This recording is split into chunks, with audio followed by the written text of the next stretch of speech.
On fera en tout 4 tours puisque évidemment chacun passe une fois à l'intérieur, une fois à l'extérieur et on fait 2 boucles, donc ça fait 4 tours entre guillemets, l'occasion de pouvoir apprécier les uns et les autres. Première confrontation, premières autos sur la ligne de départ.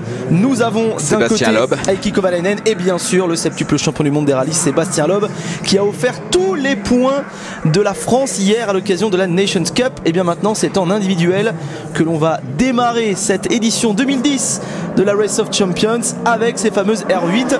Hop, c'est parti. C'est parti. Alors étonnant de voir Sébastien Loeb dans une Audi. Oui, effectivement. C'est une exception cette saison. C'est tout à fait surnaturel parce qu'il ne connaît qu'une marque aujourd'hui, c'est Citroën. Ceci étant, il a en face de lui Kovalainen qui est un redoutable combattant, très très bon pilote d'ailleurs. Il a gagné une année au Stade de France, Kovalainen, à la surprise générale.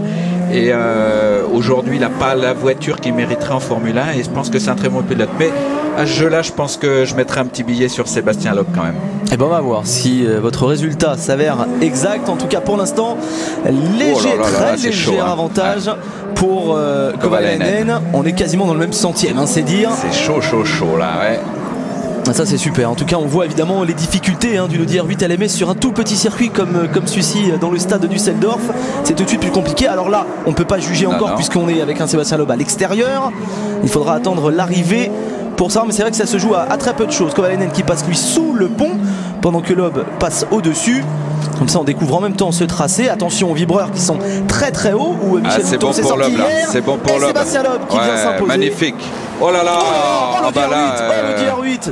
Ah bah ça commence très très fort là, je crois que Kovalainen Oh l'Audi R8 LMS, alors il a tellement dû réaccélérer la roue arrière. Kovalainen,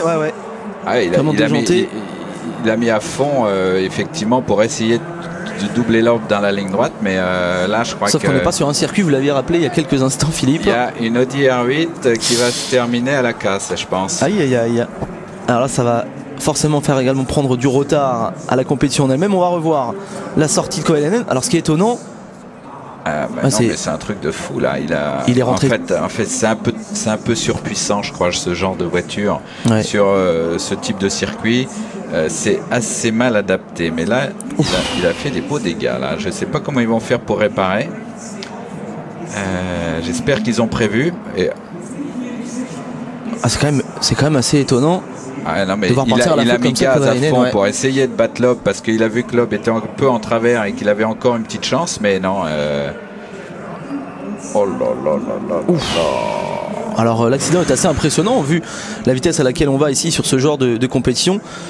Bon, on va pas le féliciter pour les pilotes, non. Là sur ce coup-là, Kovalainen, même si c'est un compétiteur avant tout, on regrettera la sortie un petit peu hasardeuse de notre ami finlandais. Effectivement, on n'est pas à l'abri d'une petite erreur. Là, je crois qu'il en a commis quand même une belle.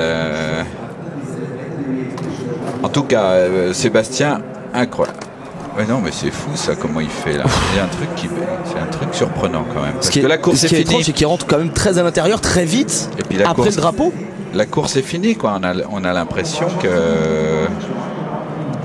Comme un accélérateur bloqué, comme Là, dans quelle situation on est quand on est sous le casque comme ça avec 45 000 personnes qui vous regardent? Déjà, on n'est pas fier de soi. On sait que la télé est en direct, qu'en Allemagne, c'est un événement considérable. Et là, bien pour son image de marque, ah non, mais il a l'air de dire qu'effectivement, il a le throttle pedal, j'ai entendu, là, qui a l'air d'être resté à fond. Ah, ça va, c'est quand même surprenant. Ouais. Ouf. Bon. Tant qu'on regarde le sourire, déjà c'est une bonne nouvelle au niveau des pilotes, pas de soucis. Ce qui est triste, c'est de voir le Fenouil qui est arrivé pour sortir l'Audi R8. L'Audi R8 c'est pas là, je crois que les roues arrière sont. J'ai vu le châssis était quand même bien tordu sur ce genre de véhicule. Il faut savoir que ça se répare pas comme ça.